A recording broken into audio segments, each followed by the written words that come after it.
శుక్రవారం హైదరాబాద్ మధురానగర్లోని మహిళా శిశు సంక్షేమ కమిషనరేట్లో అధికారులతో DWO సమీక్షలో పంచాయతీరాజ్ గ్రామీణాభివృద్ధి RWS స్త్రీ శిశు సంక్షేమ శాఖ కేబినెట్ మంత్రి దనసరి సీతక్కతో పాటు తెలంగాణ పర్యాటక అభివృద్ధి కార్పొరేషన్ చైర్మన్ TPCC రాష్ట్ర ప్రధాన కార్యదర్శి పటేల్ రమేష్ రెడ్డిలు హాజరై పుష్పాంజలి ఘటించారు. ఈ సందర్భంగా వారు మాట్లాడారు.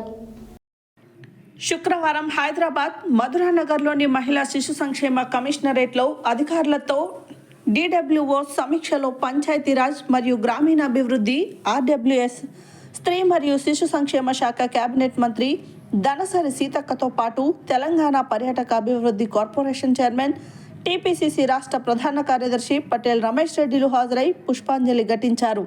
ఈ సందర్భంగా వారు మాట్లాడుతూ అంగన్వాడీ కేంద్రాల పరిస్థితి, నూతన భవనాల నిర్మాణం, చిన్నారుల సంరక్షణ, విద్య, అంగన్వాడీ చిన్నారులకు యూనిఫామ్ పంపిణీ, అంగన్వాడీ కేంద్రాల్లో ఫర్నిచర్ సరఫరా, లబ్ధిదారుల హాజరు, టేక్ హోమ్ రేషన్లో తీసుకోవాల్సిన జాగ్రత్తలు, చిన్నారుల ఎదుగుదల పర్యవేక్షణ, సరుకులు వస్తువుల సరఫరా, మిషన్ శక్తి, మిషన్ వాత్సల్య తదితర అంశాలపై చర్చించడం జరిగింది.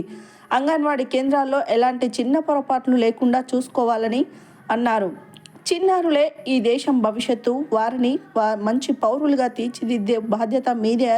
అధికారులంతా తమ పనితీరును మెరుగుపరుచుకోవాలి.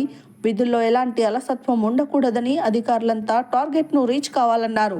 త్వరలో జిల్లాలో పర్యటించి సమీక్షలు నిర్వహిస్తా పోషక ఆహారాన్ని మెరుగుపరిచేందుకు తీసుకోవాలో మీ అభిప్రాయాలు తెలియజేయాలని సంక్షేమ శాఖలో DWOలే కలెక్టర్లు, జిల్లా సంక్షేమానికి మీరే బాసులు అని అన్నారు. ఈ కార్యక్రమంలో పాల్గొన్న తెలంగాణ మహిళా సహకార సంఘం development corporation chairperson Bandru Shobharani, director IISA కాంతి వెస్లీ, 33 జిల్లాల సంక్షేమ అధికారులు తదితరులు పాల్గొన్నారు.